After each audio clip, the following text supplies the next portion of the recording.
Depuis l'enfance, nous percevons l'histoire comme une science exacte traitant du passé. L'Égypte ancienne, Babylone et Rome, l'empire d'Alexandre le Grand et celui de Charlemagne, le Moyen-Âge et la Réforme protestante.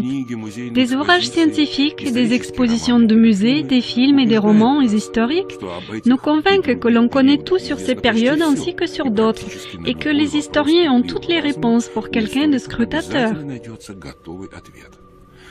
En ce qui concerne quelques taches blanches qui persistent encore dans l'histoire, elles sont d'ordre bénin et disparaîtront avec l'avancement de nouvelles recherches historiques. Mais si on regarde avec plus d'attention dans notre passé, on va y trouver beaucoup de bizarreries et de contradictions. Pour dire un exemple, pourquoi les peintres du Moyen-Âge, qui d'habitude étaient très méticuleux et attentifs aux détails historiques, représentaient des personnages bibliques et de l'Antiquité comme leurs contemporains? Comment les guerriers anciens pouvaient tuer leurs ennemis avec des épées en bronze, si à cette époque le bronze n'existait pas encore?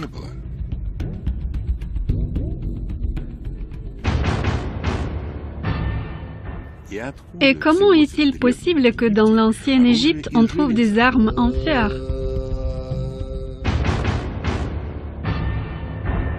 Pourquoi si peu de vestiges du début du Moyen-Âge se sont conservés contrairement au nombre important de monuments de l'Antiquité, beaucoup plus éloignés dans le temps, alors que logiquement ce devrait être le contraire? Comment est fondé le fait que le tsar Ivan le Terrible clamait ses origines directes de l'empereur romain Auguste?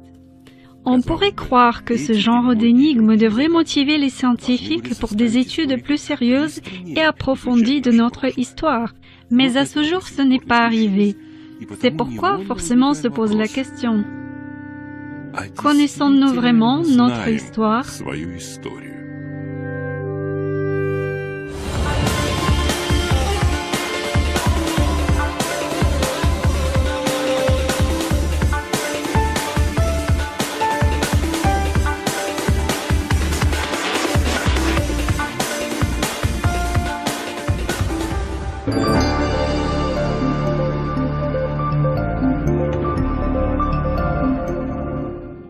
Qu'est-ce que l'histoire et qu'est-ce que la chronologie?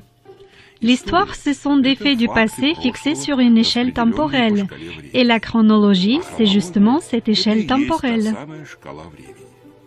Son point le plus haut, c'est le jour d'aujourd'hui, et son point le plus éloigné, c'est le moment où les gens ont commencé à fixer les événements dont ils étaient témoins. Il faut savoir que la version traditionnelle de l'histoire, qui est aujourd'hui considérée comme la seule véridique, n'a pas toujours existé. Jusqu'au XVIe siècle, la chronologie continue n'existait pas du tout. Dans le meilleur des cas, les gens pouvaient dater les événements de 100-150 ans vers le passé. Tout ce qui se trouvait plus loin se perdait de vue dans l'obscurité des temps. Des légendes et des traditions arrivaient aux contemporains grandement déformés. C'est pourquoi, à partir des nombreuses chroniques dispersées, il est apparu la nécessité d'établir un tableau entier et cohérent des événements les plus importants pour la civilisation humaine, commençant par l'Antiquité. Il est convenu que les bases de la chronologie ont été fondées par Eusèbe Pamphile, que l'on appelait aussi Eusèbe de Césarée au IVe siècle de notre ère, à l'époque de l'empereur romain Constantin. Malheureusement, aujourd'hui, il n'est pas possible d'étudier sa chronique dans son ensemble, car l'original n'existe que dans quelques fragments, et tout le reste ce n'est qu'une libre exposition en latin de Jérôme de Stridon. Au XIVe siècle, un historien religieux, un moine du monastère de Sophie à Constantinople, Nicéphore Calliste, a essayé d'écrire une nouvelle histoire des 3 premiers siècles de notre ère, mais il n'a rien dit de nouveau, il n'a fait que répéter ce qui a été écrit par Eusèbe Pamphile. Et en ce qui concerne la chronologie moderne, elle a été entamée et pratiquement finie au XVIe-XVIIe siècle dans des œuvres fondamentales d'un historien et philosophe Joseph Scaliger et d'un jésuite et théologien Denis Pétot. C'est leur version de l'histoire que nous étudions de nos jours.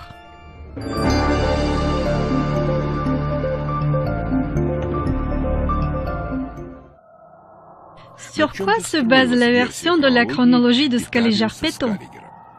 Tout d'abord, sur l'interprétation des chiffres que l'on trouve dans la Bible, mais aussi sur des calculs astronomiques qui à cette époque manquaient de précision et contenaient beaucoup d'erreurs, de centaines et parfois même de milliers d'années.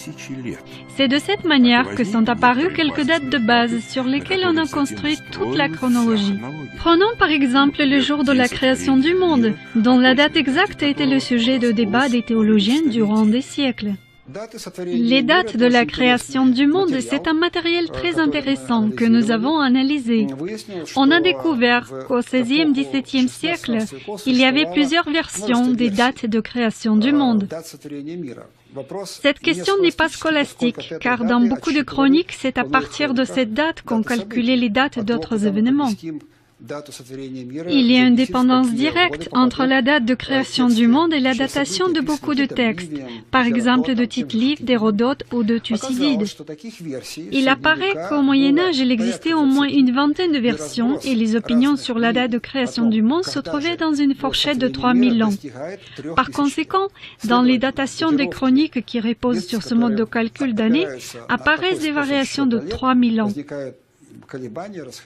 C'est une valeur énorme. Il y a un autre point important concernant le début du calcul d'année sur lequel se base la fameuse histoire de Tite-Live. C'est l'année de la fondation de la ville de Rome. Mais dans la chronologie de Rome, il y a tellement de contradictions qu'il est difficile de trouver non seulement l'année de la fondation, mais même le siècle.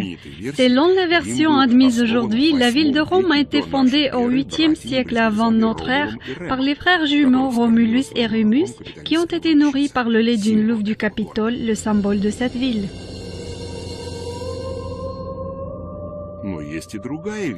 Mais il existe une autre version selon laquelle Rome a été fondée par Énée et Ulysse, qui ont donné à cette ville le nom d'une habitante de Troie, Roma.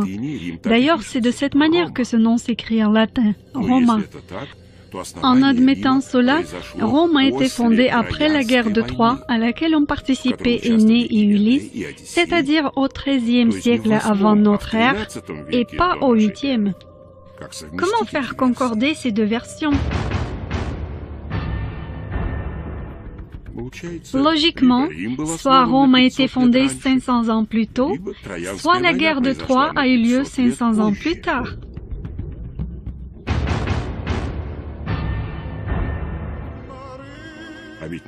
Sur la chronologie de Rome est basée l'histoire de la Grèce antique, de l'Égypte ancienne et de l'Europe. Par conséquent, un changement de la chronologie de Rome implique des changements dans l'histoire de tous les autres pays en rapport avec Rome. Et encore un fait. L'homme moderne a l'habitude de compter les dates à partir de notre ère, c'est-à-dire à partir de la naissance du Christ qui a eu lieu 2000 ans en arrière. Mais ce n'était pas toujours ainsi. Il est convenu que pour la première fois, la date de la naissance du Christ a été calculée par le moine romain Dionysios le Petit au VIe siècle de notre ère, c'est-à-dire plus de 500 ans après l'événement même. À cause de nombreuses différences sur l'exactitude de cette date, c'est seulement à partir de 1431 que l'on a commencé à utiliser cette formule dans des documents de la chancellerie du Vatican.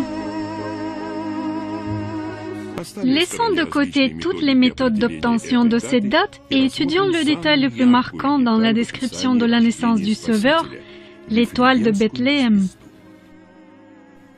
Jésus était né à Bethléem en Judée au temps du roi Hérode le Grand.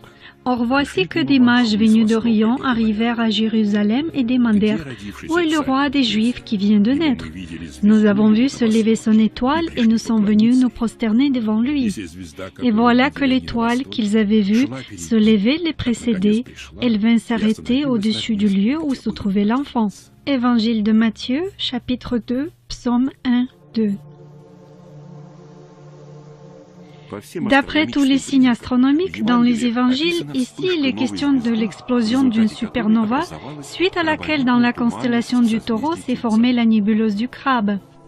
C'est seulement au XXe siècle que les scientifiques ont pu calculer que la supernova a explosé dans l'intervalle entre 1110 et 1170 de notre ère.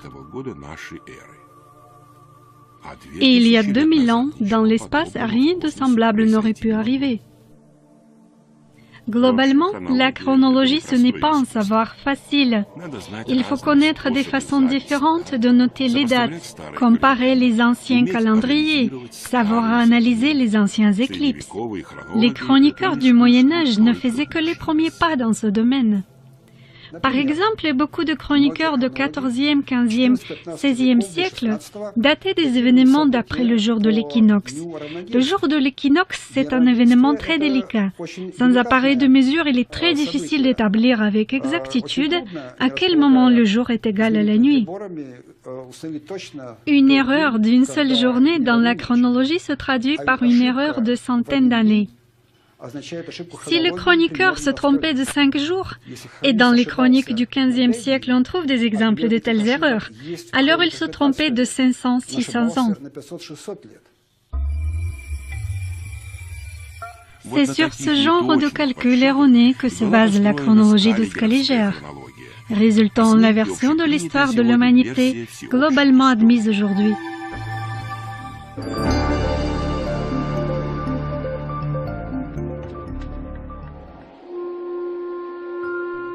Dans sa plus grosse partie, la construction historique repose sur des sources écrites et sur des manuscrits.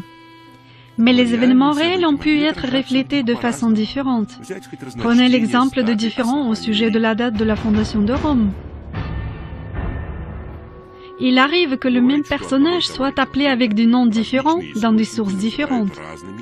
Souvent, la chronique est une version d'un événement écrite de nombreuses années ou même de nombreux siècles plus tard. Alors quand on lit qu'en telle année Gengis Khan a conquis la moitié du monde, ça ne veut pas dire que c'est le témoin de cet événement qui a écrit cela.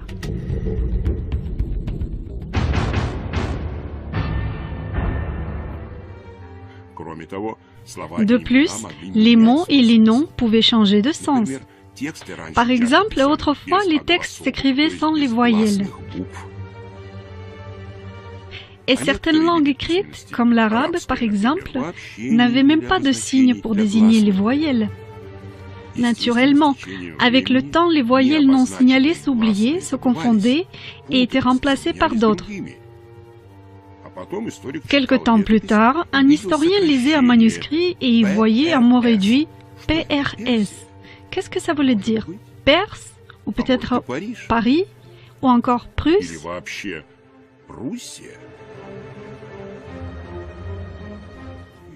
Aussi, prenons Naples, ou la ville nouvelle, qui est mentionnée dans des chroniques anciennes, parfois comme Naples en Italie, parfois comme Carthage, ce qui veut dire aussi ville nouvelle. Il y a aussi Naplouse en Palestine, Néapolis scythique, sans parler de Novgorod russe. Et si le chroniqueur ne communique pas de détails additionnels, il est très difficile de comprendre de quelle ville il s'agit.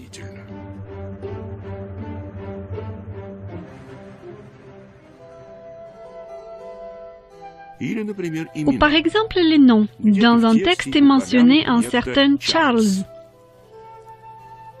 En anglais, c'est Charles. En français, ça se prononce Charles. En espagnol, Carlos.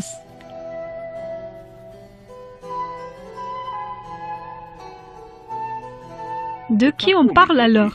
D'un général anglais, d'un courtisan français ou d'un grand d'Espagne?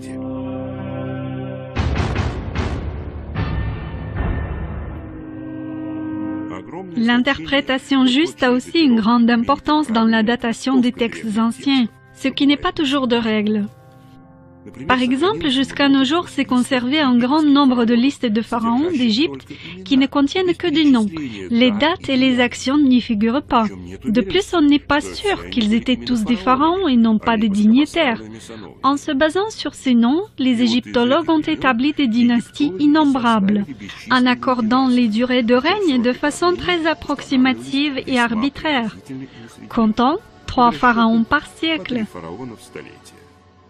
En d'autres termes, les égyptologues se sont entendus pour croire que c'étaient tous des pharaons et que chaque pharaon a régné durant 33 ans.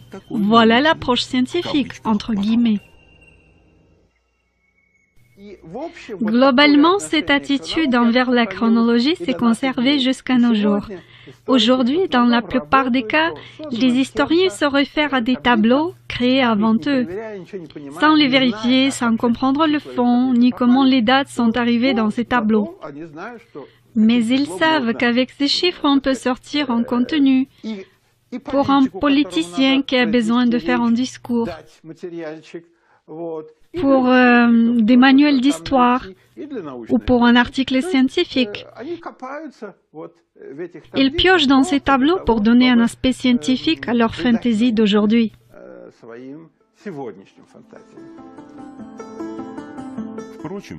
Quoi qu'il en soit, malgré le fait que la majorité des textes sur l'Égypte ancienne soient écrits en grec, pour le moins ils existent bien.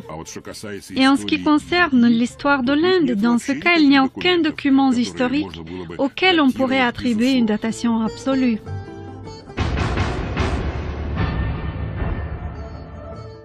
On ne dispose que de légendes populaires et de quelques témoignages documentaires très peu nombrables. Pour reconstruire l'histoire de l'Inde ancienne, on ne peut s'appuyer que sur les œuvres des historiens grecs et des voyageurs arabes, qui souvent ne pouvaient même pas décrire l'emplacement exact de l'Inde en la confondant avec l'Afrique ou même avec l'Italie. Ce qui n'a pas empêché la chronologie de Scaliger d'appeler l'histoire de l'Inde l'une des plus anciennes sur Terre. Une autre raison d'apparition des erreurs chronologiques, c'est des modes différents pour noter les dates.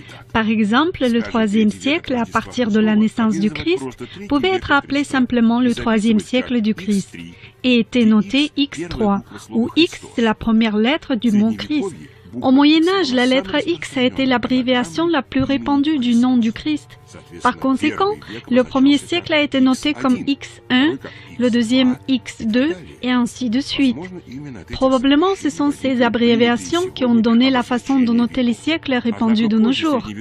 Plus tard, les chroniqueurs ont commencé à interpréter la lettre X comme le chiffre romain 10.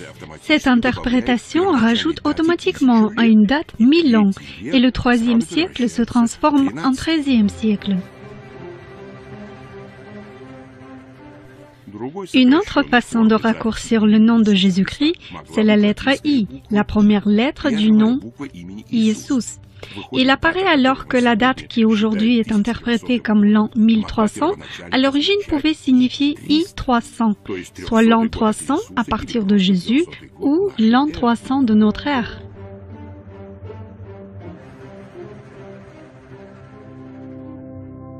Voici un exemple, un timbre de l'éditeur Louis Elsevier qui aurait été daté de 1595. Cet exemple est intéressant car ici la date est notée avec des chiffres arabes et romains. Une autre date sur la gravure d'Albrecht Dürer parle aussi, 1524. Nous pouvons voir que le premier symbole est séparé du reste par 2 points et que c'est clairement la lettre I avec point au-dessus. En d'autres mots, pour désigner le I du nom Iesous. C'est ce genre d'interprétation erronée qui a conduit au changement de l'histoire ancienne des peuples. Sur papier, bien sûr. Mais justement, ce sont ces sources écrites d'après lesquelles on étudie aujourd'hui l'histoire mondiale. Les cartes médiévales méritent aussi une attention particulière. Nous sommes habitués à ce que sur les cartes, l'Est est situé à droite, l'Ouest à gauche, le Nord en haut et Sud en bas. Mais ce n'était pas toujours ainsi. Beaucoup de cartes du Moyen-Âge sont retournées et sur ces cartes, l'Ouest est situé à droite et l'Est à gauche. C'est de quoi ont l'air les cartes marines de l'Atlas de Pietro Visconti, datées du XIVe siècle. Prenons la carte de la mer Noire. Ici, le nord est en bas, le sud est en haut, et la péninsule de Crimée est présentée tête en bas. Voici la carte de la Méditerranée. L'est est à gauche et l'ouest à droite.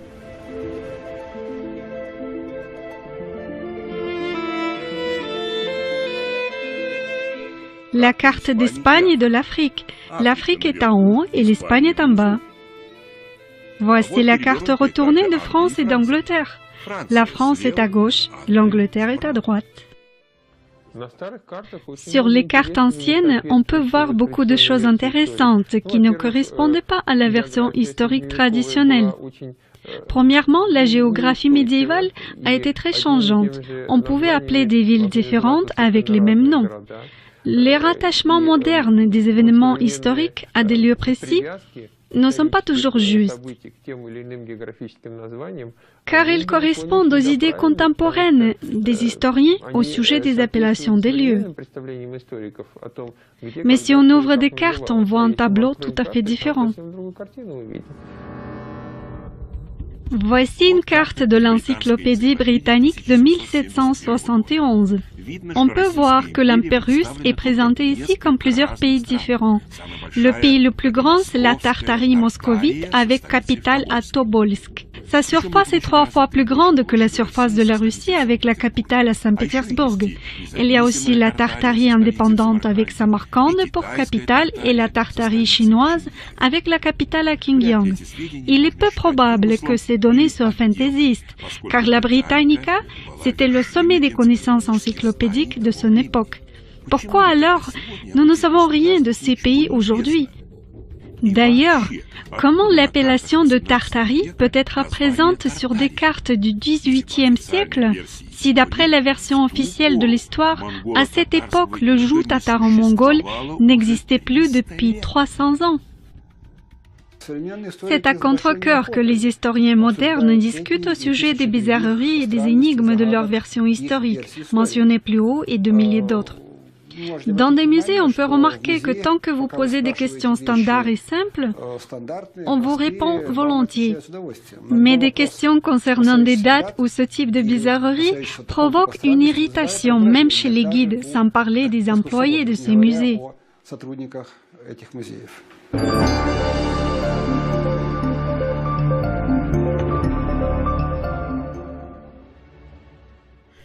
Aujourd'hui, dans des musées, dans des galeries d'art et dans des collections privées sont conservés beaucoup d'artefacts qui serviraient de preuve la version de l'histoire mondiale en vigueur. Par exemple, il y a beaucoup d'objets en bronze qu'on attribue traditionnellement à l'âge de bronze. Les historiens ne sont nullement confus par le fait que justement à cet âge de bronze, on ne pouvait pas encore fabriquer le bronze, car le bronze est un alliage de cuivre et de l'étain. Et on a découvert l'étain seulement au Moyen Âge. Puisque le bronze ne pouvait pas apparaître avant l'étain, se pose la question, comment et quand ont été fabriqués ces objets?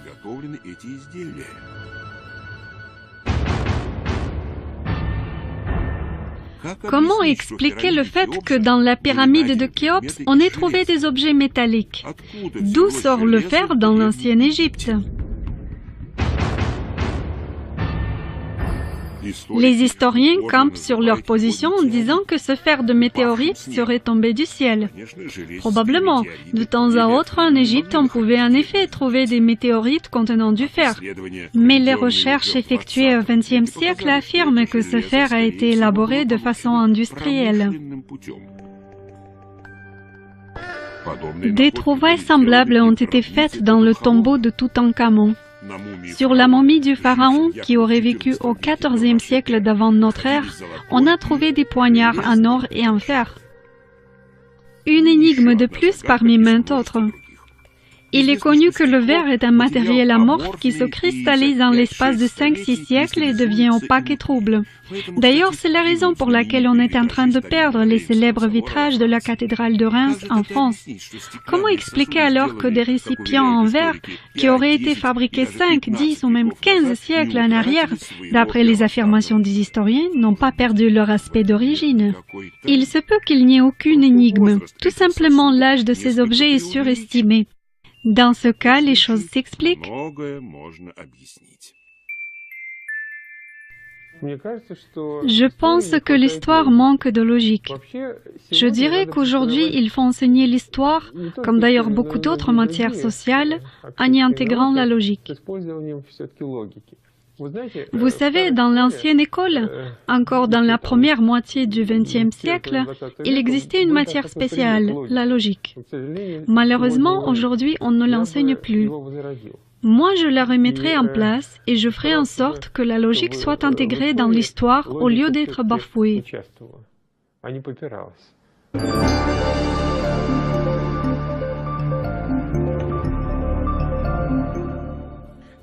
Il existe beaucoup de choses dont les historiens n'aiment pas parler, car elles contredisent clairement l'histoire et la chronologie.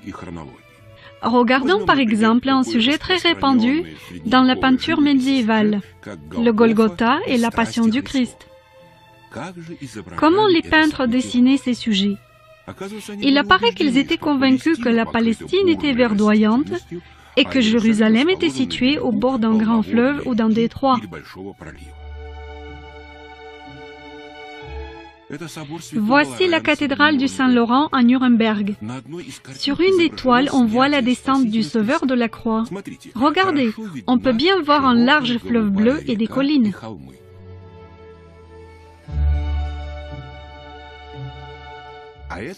Et ceci est la cathédrale à Aix-la-Chapelle. Sur ce tableau, on peut également voir des grands arbres en longues branches et un détroit ou un grand fleuve. Mais à Jérusalem, on ne trouve rien de semblable. Sur cette toile-là, on peut remarquer un autre détail curieux. À côté de la croix, on voit un personnage en chapka en fourrure. Sur une des gravures de Dürer, représentant le chemin de croix de Jésus, on peut apercevoir un personnage qui est habillé de manière semblable. Cet homme porte aussi une chapka et un manteau chaud en plus. Quel a été le climat de Jérusalem d'après l'opinion des peintres médiévaux?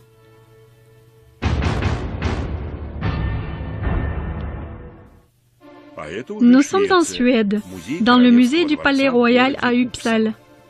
La toile représentant le chemin de croix du Christ est quelque peu inhabituelle. Comme vous pouvez le voir, les cavaliers portent des turbans et les extrémités des hampes sont couronnées de croissants. Les guerriers portent des boucliers au dos. Sur un de ces boucliers, on voit des croissants. Sur un autre, la croix qui est orthodoxe. Sur les peintures médiévales, on peut souvent voir une autre particularité assez intéressante. Les peintres ont souvent représenté les personnages de l'Ancien Testament et de l'Antiquité comme leurs contemporains. Voici une gravure de chronique florentine du XVe siècle. Ici, Josué de la Bible, qui a vécu bien avant la naissance du Christ, est représenté comme un chevalier médiéval typique. Au sommet du tour de l'ancien Jéricho que Josué a attaqué, on voit des croix chrétiennes. Ici, sur l'icône de l'Annonciation, la Vierge Marie est représentée dans un entourage typiquement médiéval, avec des livres qui à son époque n'existaient pas encore. Ceci est la Bible du musée de Gutenberg à Mayence. Comme vous pouvez le voir, un illustrateur médiéval a armé les troupes de l'Ancien Testament de canons, tout à fait modernes pour son époque. Sur le tableau de Lucas Cranach, Jugement de Paris, le héros qui aurait vécu au XIIIe siècle avant notre ère est représenté en armure médiévale. Il y a maints exemples semblables. Les historiens disent qu'il s'agit ici d'un anachronisme du Moyen-Âge. Selon leur opinion, au temps du Moyen-Âge, toutes les notions relatives aux époques se sont mélangées et les peintres étaient tout simplement incultes. Mais on peut trouver des exemples semblables dans la littérature de cette époque aussi. Par exemple, pour une raison pas très claire, Pétrarque, avec tout son sérieux, a essayé de prouver l'illégitimité des privilèges accordés à la maison d'Autriche de Habsbourg par Jules César même. On dirait qu'il n'y a rien à prouver, car selon la chronologie officielle, César et les Habsbourg sont séparés par 10 siècles. Pourquoi ce n'était pas évident pour Pétrarque, l'une des intelligences les plus brillantes de l'époque de Renaissance? Il y a de quoi réfléchir. Les historiens ne sont pas tout à fait conscients de ce que c'est l'histoire.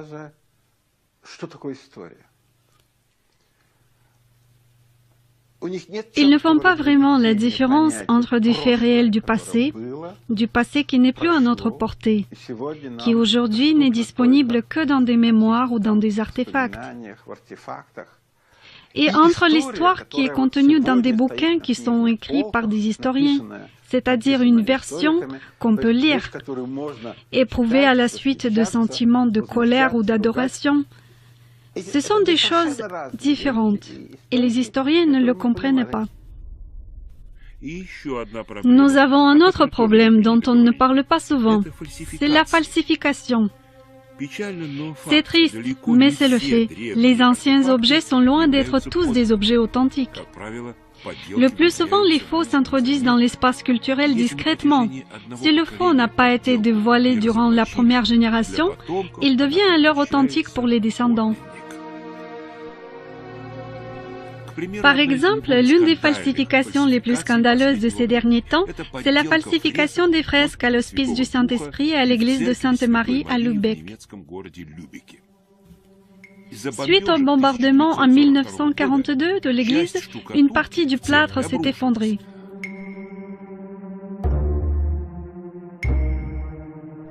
Sous ce plâtre sont apparues des peintures du XIIIe siècle.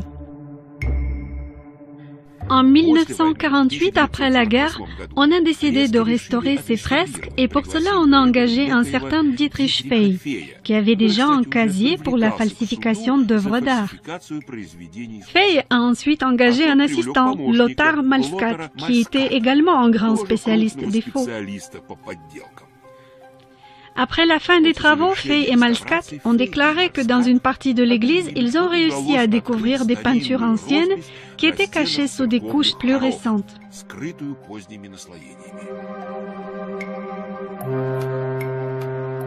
3 ans plus tard, une ouverture solennelle de l'église restaurée a coïncidé avec le 700e anniversaire de la ville.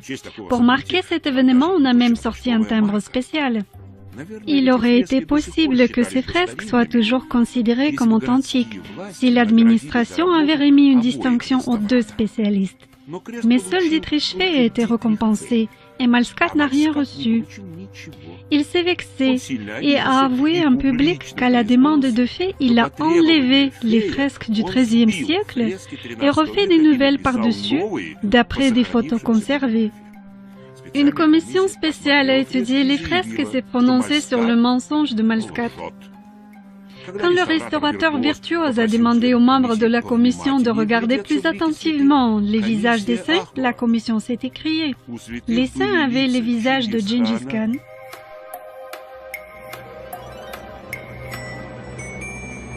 de Rasputin,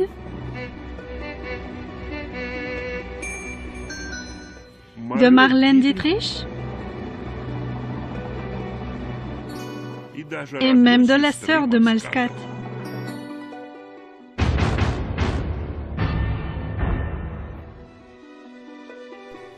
Le scandale a pris l'ampleur et la commission a découvert d'autres chefs-d'œuvre des restaurateurs, en particulier des faux de fresques dans l'église de Sainte-Catherine, toujours à Lübeck. À ce sujet, on a appris que Malskat n'avait même pas enlevé les anciennes fresques, mais qu'il a simplement dessiné les nouvelles par-dessus. Plus tard, on n'a pas réussi à restaurer ces anciennes peintures du XIIIe siècle. Les fresques ont été détruites de façon irrémédiable. Ici, une question légitime se pose. Dans quelle mesure peut-on avoir confiance en l'ancienneté des peintures murales ? Si les fresques de Lübeck ont été perdues en 500 ans, comment faire avec les datations des autres fresques qui seraient encore plus anciennes? Et combien de faux sont toujours considérés comme des authentiques?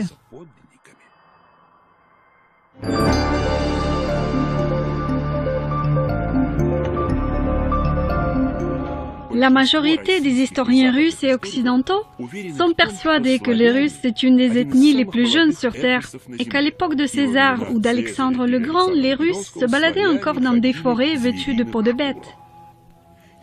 Ici, nous avons envie de rappeler l'existence des Étrusques. On sait que les Étrusques ont habité sur le territoire de Rome actuel avant qu'elle n'ait été fondée. Et ce sont eux qui ont coulé de bronze la statue de Louvre du Capitole, ce qui d'ailleurs témoigne de leur savoir dans le traitement des métaux.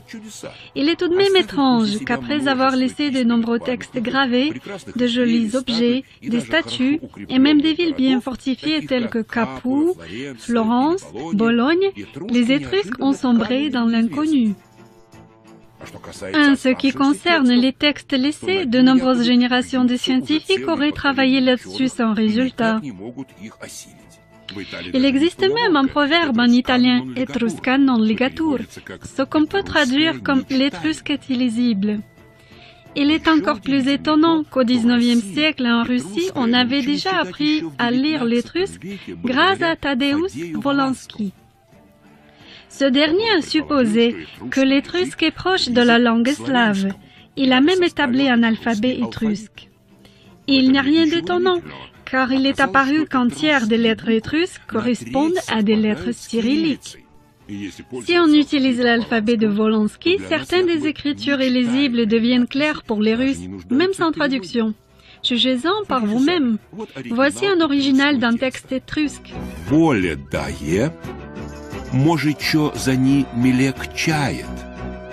Et voici l'adaptation évidente. J'accorde ma volonté, peut-être mon bien-aimé le veut, entre parenthèses, l'attend. Ça veut dire que l'étrusque pourrait bien être une forme de langue slave qui serait apparue et se serait répandue bien avant la fondation de Rome.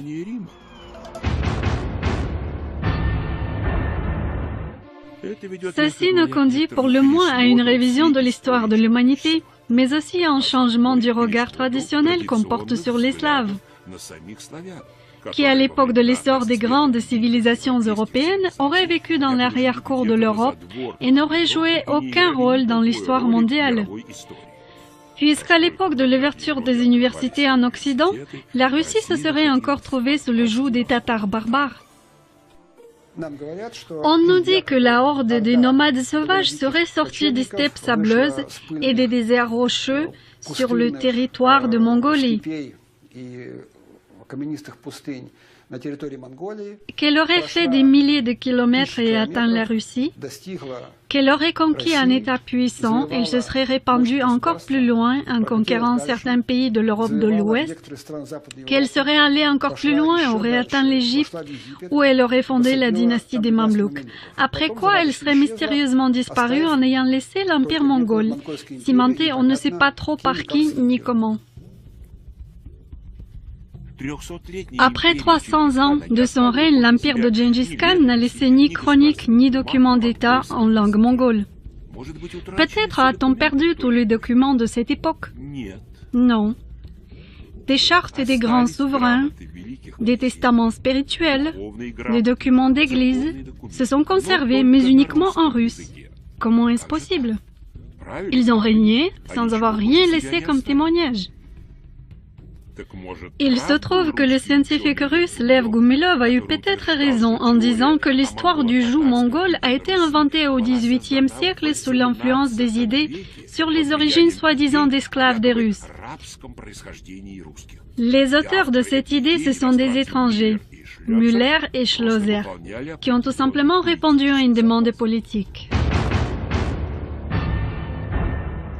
Une autre énigme de l'histoire russe. Pourquoi le livre intitulé « Voyage au-delà des trois mers » d'Atanas Nikitin, destiné à des lecteurs russes, est partiellement écrit en arabe? Et ce ne sont pas des citations des auteurs arabes. Il faut dire que le récit change de langue en douceur, du russe vers l'arabe et de l'arabe vers le russe. Il apparaît qu'en Russie, à cette époque, on parlait les deux langues. Sinon, pour qui ce livre a été écrit? Cette version est confirmée par des inscriptions qui ont été faites en arabe sur les anciennes armes russes. Aujourd'hui, il est convenu de croire que ces armes auraient été fabriquées en Turquie, en Perse et en d'autres pays musulmans. Alors pourquoi, déjà à l'époque des premiers Romanov, c'est-à-dire au XVIIe siècle, les armuriers russes ont décoré les armes avec des inscriptions en arabe? Ça concernait même les armes du tsar, qui sont toujours conservées au palais des armures. Ou prenons par exemple le casque de Damas du tsar Mikhail Fodorovitch. Autour de son sommet, on peut voir des arabesques ou des inscriptions en arabe. Voici l'une d'elles.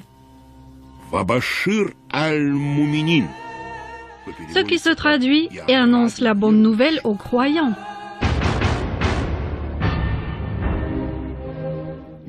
Beaucoup de mystères sont liés à des tsars russes. Par exemple, on croit qu'au temps d'Ivan le Terrible, la Russie était un État faible et n'avait pas d'influence sur ses pays voisins. Mais voilà un fait intéressant. Jusqu'à nos jours, dans certains musées européens sont conservées des lettres d'Ivan le Terrible à des souverains européens. Leur ton est stupéfiant. Voici un extrait d'une lettre d'Ivan le Terrible adressée au roi de Suède Gustave Ier, dont l'original est conservé dans des archives suédoises. Tu es d'origine plébéienne et non royale. Quand les gouverneurs de Novgorod, au nom du grand monarque et tsar russe, enverront leur ambassadeur à Gustave, à ce moment Gustave, le roi de Suède et des Goths, devra baiser la croix devant cet ambassadeur. Il ne peut être que tu puisses t'adresser à nous en contournement de nos gouverneurs. On peut voir qu'Ivan le Terrible ne considérait pas du tout comme son égal le roi de Suède. En lisant plus loin, quant au roi Magnus, à qui nous avons attribué des villes, avec l'aide de Dieu, nous disposons de tout dans notre patrimoine et sommes libres de récompenser qui nous voulons. Il apparaît qu'Ivan IV croyait que l'Europe était son patrimoine et que les monarques européens étaient ses vassaux qui n'avaient même pas le droit de s'adresser à lui directement mais uniquement par des intermédiaires. Il expliquait ça ainsi: nous descendons d'Auguste César même. Peut-être cet exemple était unique et en rapport avec le fait que Gustave n'était pas un roi héréditaire mais élu. Regardons une autre lettre d'Ivan IV adressée à un autre monarque européen, à Élisabeth Ier d'Angleterre. La lettre est conservée dans les archives de Londres. Ici, le tsar Ivan se fait appeler respectueusement « nous » et s'adresse à la reine d'Angleterre avec dédain, en la tutoyant, et à la fin, il l'appelle même une fille vulgaire.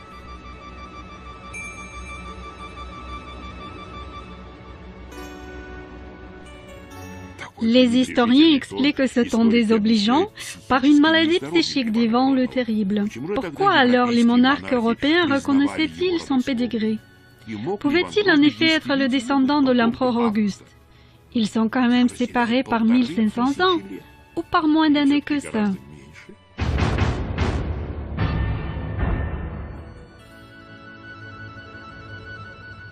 Voilà un autre exemple, une Bible ancienne slave qui est aujourd'hui propriété nationale de la France. C'est la princesse Anna Yaroslavna, la fille de Yaroslav le Sage, qui l'avait offerte en cadeau à son futur époux Henri Ier. Cette Bible a été utilisée durant plusieurs siècles lors des couronnements des rois français.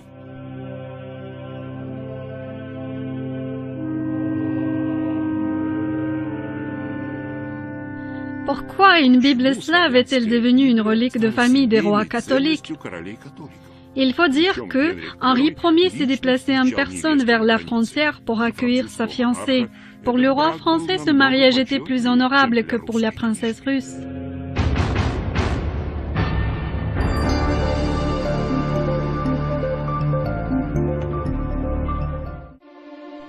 Une question légitime.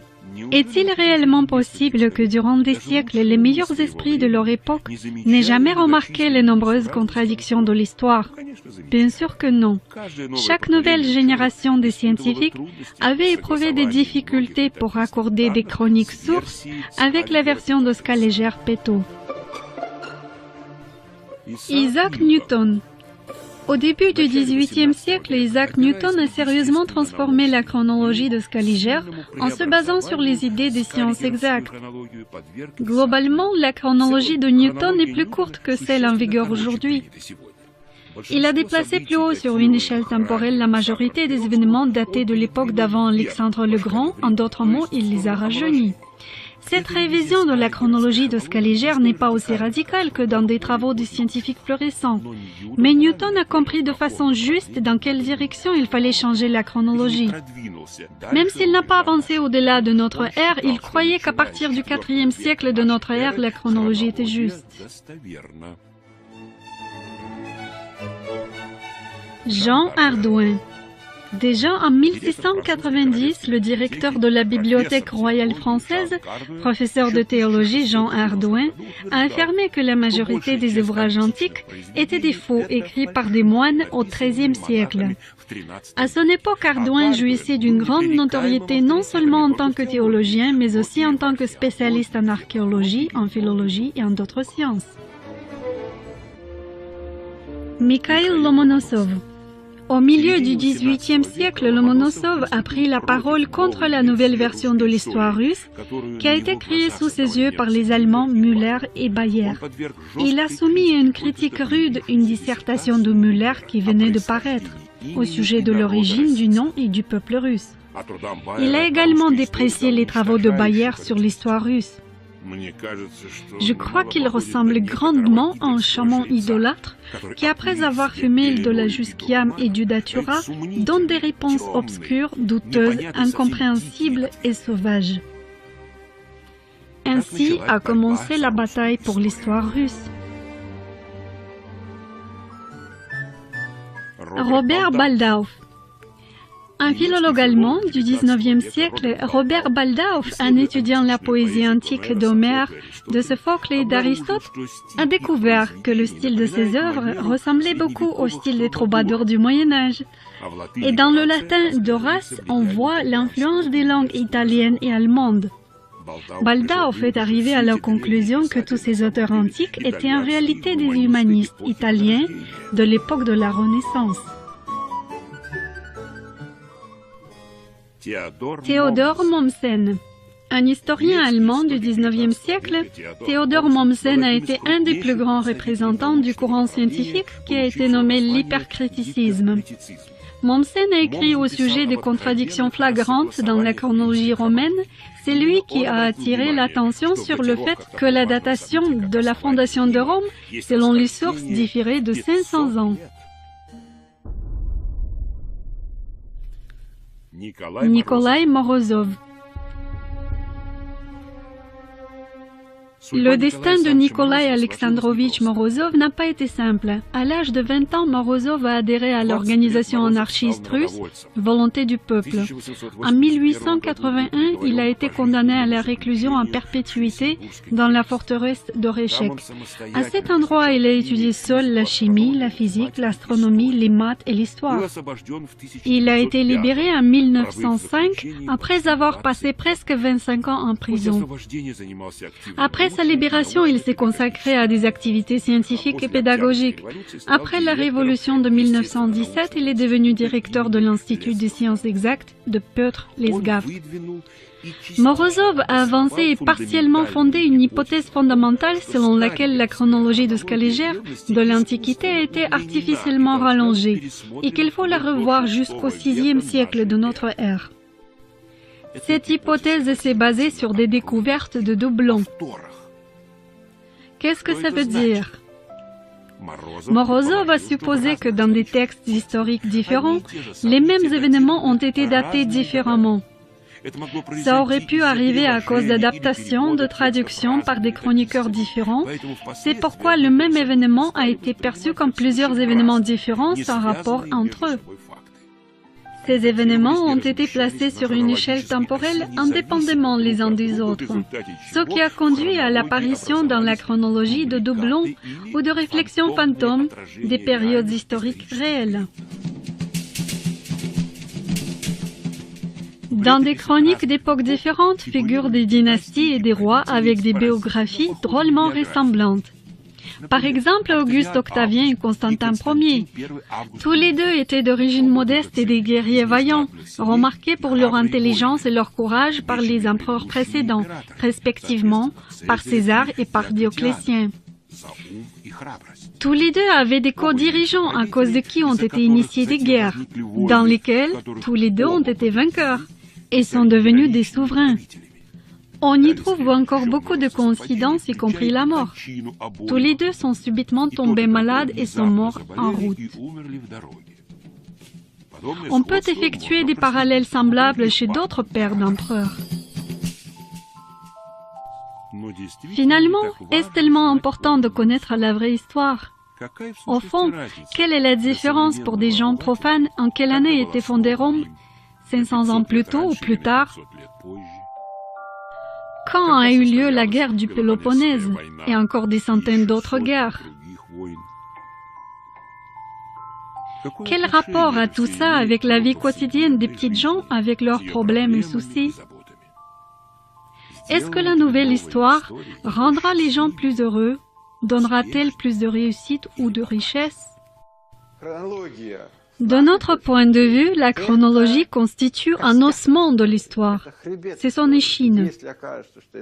S'il s'avère que cette échine ne marche pas, qu'elle n'est pas assez solide, toute la construction historique s'effondre.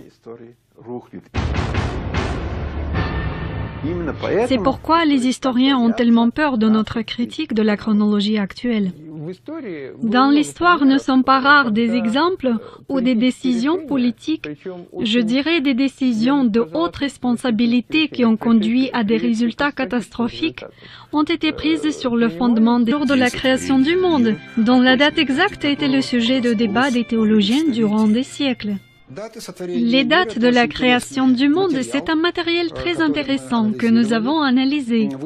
On a découvert qu'au XVIe, XVIIe siècle, il y avait plusieurs versions des dates de création du monde.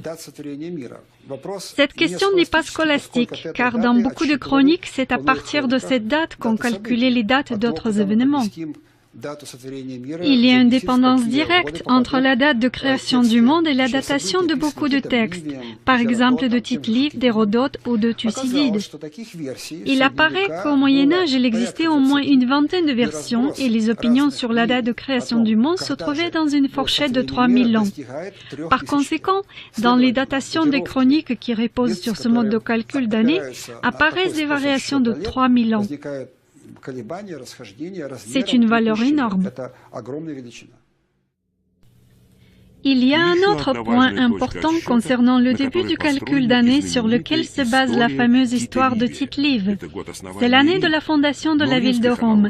Mais dans la chronologie de Rome, il y a tellement de contradictions qu'il est difficile de trouver non seulement l'année de la fondation, mais même le siècle. Selon la version admise aujourd'hui, la ville de Rome a été fondée au 8e siècle avant notre ère par les frères jumeaux Romulus et Rémus qui ont été nourris. Mais si on regarde avec plus d'attention dans notre passé, on va y trouver beaucoup de bizarreries et de contradictions. Pour dire un exemple, pourquoi les peintres du Moyen-Âge, qui d'habitude étaient très méticuleux et attentifs aux détails historiques, représentaient des personnages bibliques et de l'Antiquité comme leurs contemporains?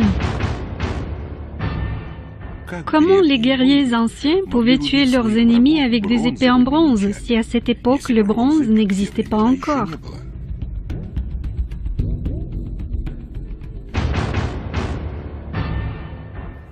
Et comment est-il possible que dans l'ancienne Égypte, on trouve des armes en fer?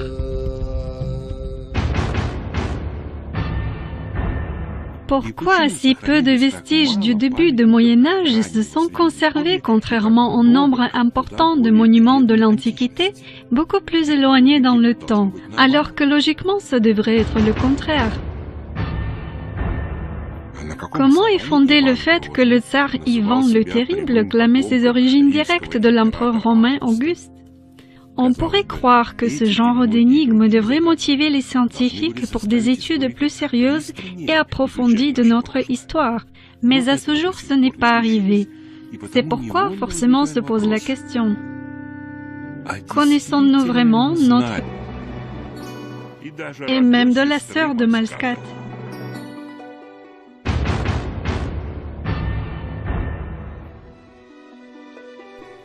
Le scandale a pris l'ampleur et la commission a découvert d'autres chefs-d'œuvre des restaurateurs, en particulier des faux de fresques dans l'église de Sainte-Catherine, toujours à Lübeck. À ce sujet, on a appris que Malskat n'avait même pas enlevé les anciennes fresques, mais qu'il a simplement dessiné les nouvelles par-dessus. Plus tard, on n'a pas réussi à restaurer ces anciennes peintures du XIIIe siècle. Les fresques ont été détruites de façon irrémédiable. Ici, une question légitime se pose. Dans quelle mesure peut-on avoir confiance en l'ancienneté des peintures murales? Si les fresques de Lübeck ont été perdues en 500 ans, comment faire avec les datations des autres fresques, qui seraient encore plus anciennes? Et combien de faux sont toujours considérés comme des authentiques?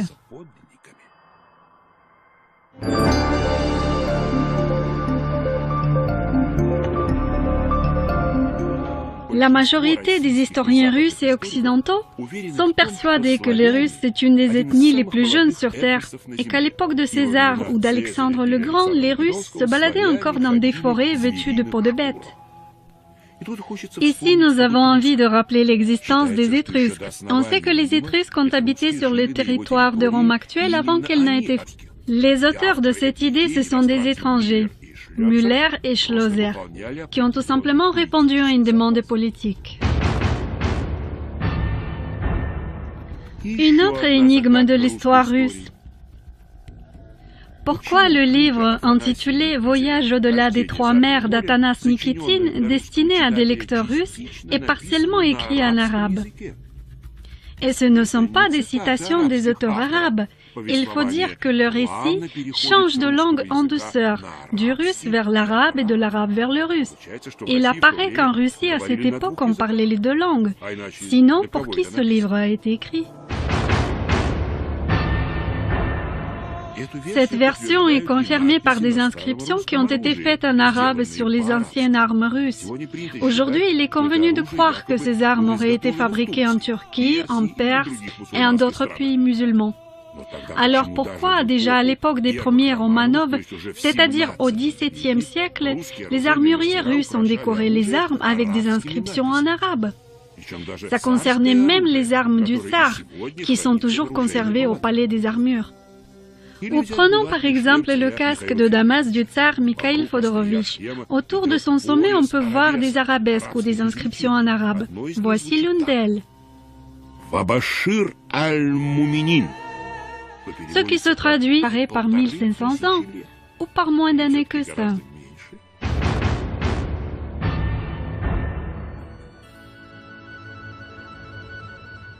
Voilà un autre exemple, une Bible ancienne slave qui est aujourd'hui propriété nationale de la France.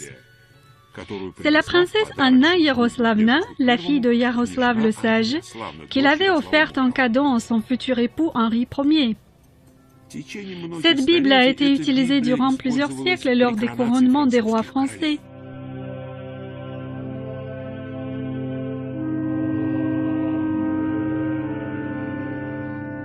Pourquoi une Bible slave est-elle devenue une relique de famille des rois catholiques? Il faut dire que Henri Ier s'est déplacé en personne vers la frontière pour accueillir sa fiancée. Pour le roi français, ce mariage était plus honorable que pour la princesse russe.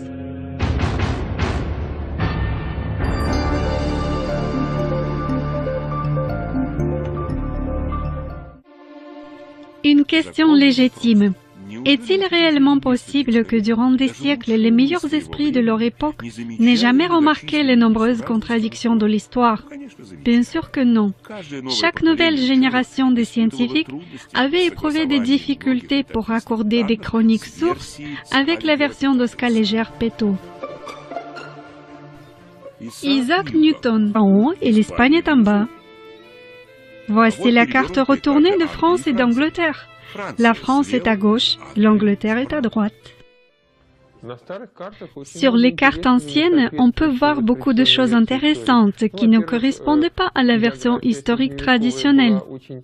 Premièrement, la géographie médiévale a été très changeante. On pouvait appeler des villes différentes avec les mêmes noms. Les rattachements modernes des événements historiques à des lieux précis ne sont pas toujours justes, car ils correspondent aux idées contemporaines des historiens au sujet des appellations des lieux. Mais si on ouvre des cartes, on voit un tableau tout à fait différent. Voici une carte de l'Encyclopédie britannique de 1771. On peut voir que l'Empire russe est présenté ici comme plusieurs pays différents. Le pays le plus grand, c'est la Tartarie moscovite avec capitale à Tobolsk. Sa surface est 3 fois plus grande que la surface de la Russie avec la capitale à Saint-Pétersbourg. Il y a aussi la Tartarie indépendante avec Samarcande pour capitale et la Tartarie chinoise avec la capitale à Qingyang. Il est peu probable que ces données soient fantaisistes, car la Britannica, c'était le sommet des connaissances encyclopédiques de son époque. Pourquoi alors nous ne savons rien de ces pays aujourd'hui? Par exemple, il y a beaucoup d'objets en bronze qu'on attribue traditionnellement à l'âge de bronze. Les historiens ne sont nullement confus par le fait que justement à cet âge de bronze, on ne pouvait pas encore fabriquer le bronze, car le bronze est un alliage de cuivre et de l'étain. Et on a découvert l'étain seulement au Moyen Âge. Puisque le bronze ne pouvait pas apparaître avant l'étain, se pose la question, comment et quand ont été fabriqués ces objets?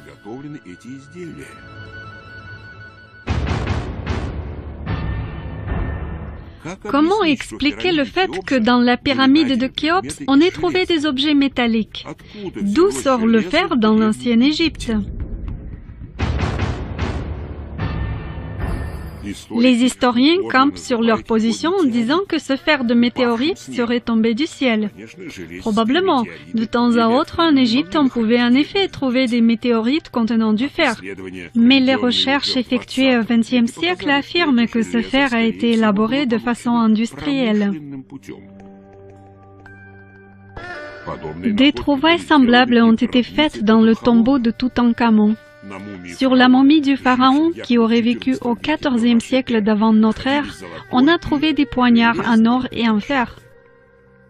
Une énigme de plus parmi mes termes, les égyptologues se sont entendus pour croire que c'étaient tous des pharaons et que chaque pharaon a régné durant 33 ans. Voilà l'approche scientifique, entre guillemets. Globalement, cette attitude envers la chronologie s'est conservée jusqu'à nos jours. Aujourd'hui, dans la plupart des cas, les historiens se réfèrent à des tableaux créés avant eux, sans les vérifier, sans comprendre le fond, ni comment les dates sont arrivées dans ces tableaux.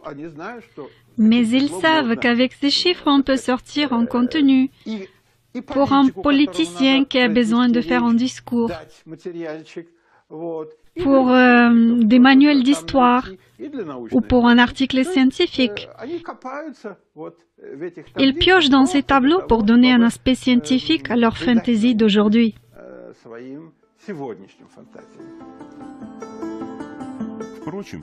Quoi qu'il en soit, malgré le fait que la majorité des textes sur l'Égypte ancienne soient écrits en grec, pour le moins ils existent bien. Et en ce qui concerne l'histoire de l'Inde, dans ce cas, il n'y a aucun document historique auquel on pourrait attribuer une datation absolue.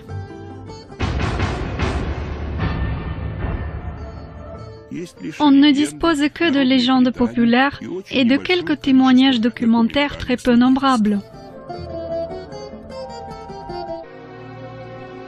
Par exemple, l'une des falsifications les plus scandaleuses de ces derniers temps, c'est la falsification des fresques à l'Hospice du Saint-Esprit et à l'église de Sainte-Marie à Lübeck. Suite au bombardement en 1942 de l'église, une partie du plâtre s'est effondrée.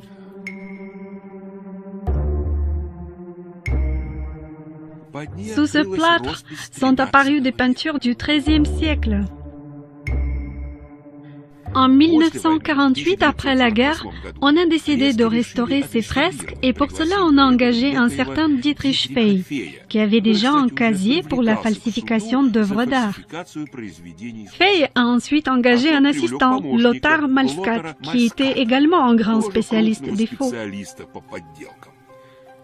Après la fin des travaux, Fey et Malskat ont déclaré que dans une partie de l'église, ils ont réussi à découvrir des peintures anciennes qui étaient cachées sous des couches plus récentes.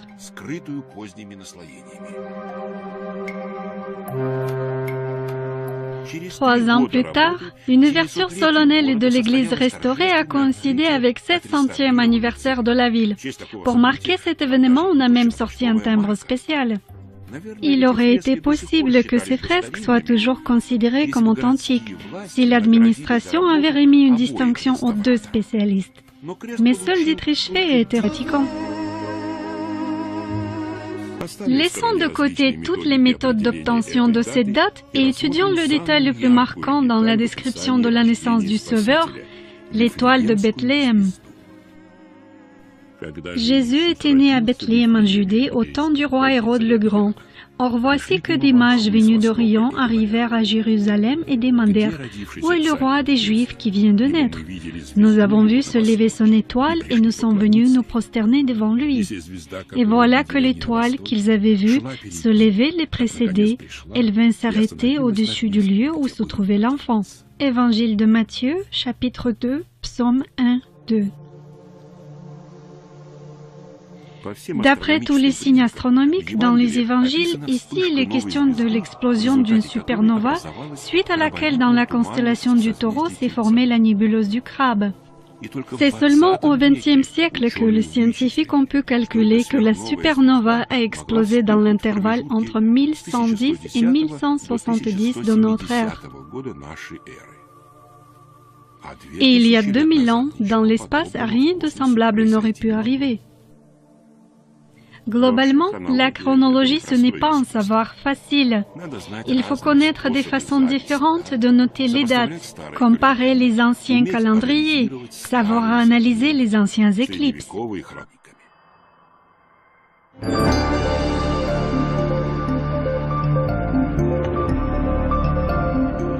La majorité des historiens russes et occidentaux sont persuadés que les Russes c'est une des ethnies les plus jeunes sur Terre et qu'à l'époque de César ou d'Alexandre le Grand, les Russes se baladaient encore dans des forêts vêtues de peaux de bêtes.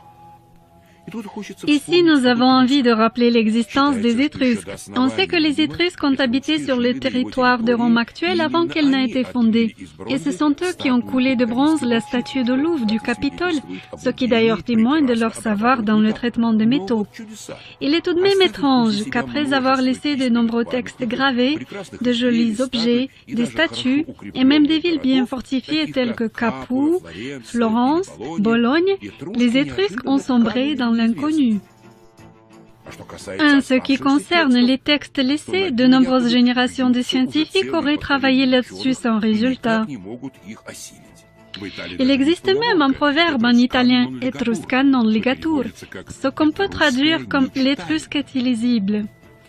Il est encore plus étonnant qu'au XIXe siècle en Russie, on avait déjà appris à lire l'étrusque grâce à Tadeusz Wolski. Ce dernier a supposé que l'étrusque est proche de la langue slave. Il a même établi un alphabet étrusque. Il n'y a rien de Romulus et Rémus qui ont été nourris par le lait d'une louve du Capitole, le symbole de cette ville.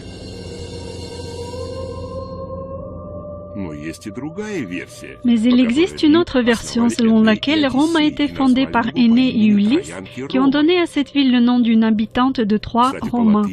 D'ailleurs, c'est de cette manière que ce nom s'écrit en latin, Roma. En admettant cela, Rome a été fondée après la guerre de Troie, à laquelle ont participé Énée et Ulysse, c'est-à-dire au XIIIe siècle avant notre ère, et pas au VIIIe. Comment faire concorder ces deux versions? Logiquement, soit Rome a été fondée 500 ans plus tôt, soit la guerre de Troie a eu lieu 500 ans plus tard.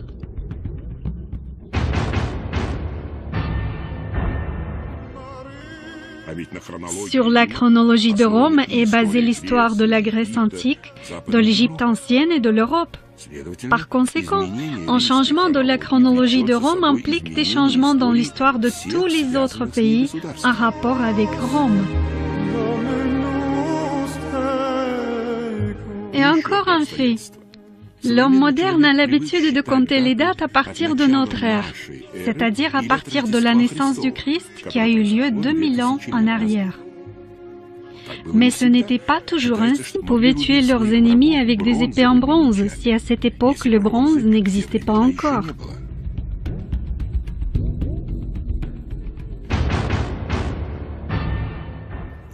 Et comment est-il possible que dans l'ancienne Égypte on trouve des armes en fer?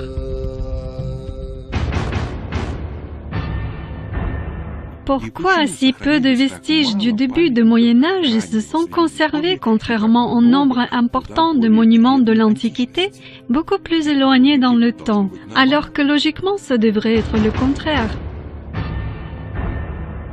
Comment est fondé le fait que le tsar Ivan le Terrible clamait ses origines directes de l'empereur romain Auguste? On pourrait croire que ce genre d'énigme devrait motiver les scientifiques pour des études plus sérieuses et approfondies de notre histoire, mais à ce jour ce n'est pas arrivé. C'est pourquoi forcément se pose la question. Connaissons-nous vraiment notre histoire?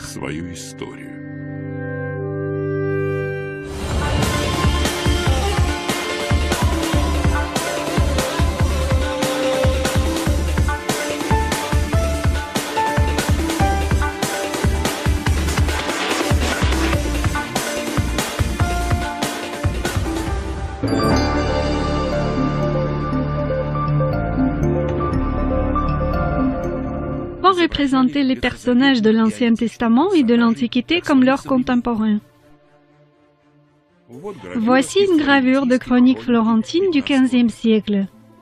Ici, Josué de la Bible, qui a vécu bien avant la naissance du Christ, est représenté comme un chevalier médiéval typique. Au sommet du tour de l'ancien Jéricho que Josué a attaqué, on voit des croix chrétiennes. Ici, sur l'icône de l'Annonciation, la Vierge Marie est représentée dans un entourage typiquement médiéval, avec des livres qui à son époque n'existaient pas encore. Ceci est la Bible du musée de Gutenberg à Mayence. Comme vous pouvez le voir, un illustrateur médiéval a armé les troupes de l'Ancien Testament de canons, tout à fait modernes pour son époque. Sur le tableau de Lucas Cranach, Jugement de Paris, le héros qui aurait vécu au XIIIe siècle avant notre ère est représenté en armure médiévale. Il y a maints exemples semblables. Les historiens disent qu'il s'agit ici d'un anachronisme du Moyen-Âge. Selon leur opinion, au temps du Moyen-Âge, toutes les notions relatives aux époques se sont mélangées et les peintres étaient tout simplement incultes. Mais on peut trouver des exemples semblables dans la littérature de cette époque aussi. Par exemple, pour une raison pas très claire, Pétrarque, avec tout son sérieux, a essayé de prouver l'illégitimité